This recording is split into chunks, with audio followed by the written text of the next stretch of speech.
हजूर, मैंने पूछना था कि जिन लोगों ने जामिया जाना है तो उनको GCSE में कौन से सब्जेक्ट चूज़ करने चाहिए? जो मर्ज़ी कर लो, जामिया ही जाना है ना। जामिया में जाके तो तुमने उसमें से कोई सब्जेक्ट भी नहीं पढ़ाया जाना। सिर्फ ये है कि तुम्हारा दिमाग रोशन होना चाहिए।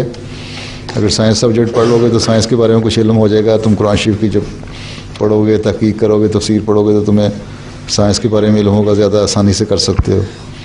हिस्ट्री रखोगे अगर, तो हिस्ट्री में भी तुम पुरान तारीख़ इस्लाम और बाकी में तुम्हारी दिलचस्पी पैदा हो जाएगी, हैं। सीरत सल्लम की और दूसरे मज़मूनों में दिलचस्पी पैदा हो जाएगी। कुरान करीम में जो तारीख़ी वाक़यात हैं उनमें दिलचस्पी पैदा हो जाएगी। तो डायरेक्ट तो कोई भी ताल्लुक़ नहीं जामिया के मज़ामीन के साथ, लेकिन दिमाग रोशन करने के लिए जो ऐसे मज़मून जो मॉडर्न ज़माने के साथ ताल्लुक़ रखते हैं, ख़ास तौर पर साइंसी मज़ामीन पढ़ के जाओगे तो ज़मान ज़रा रोशन दिमाग होगा। साइंस के मुताबिक ढाल सकोगे कुरान करीम, मतलब है साइंस को की इंटरप्रिटेशन कुरान करीम से कर सकोगे फिर तुम लोग।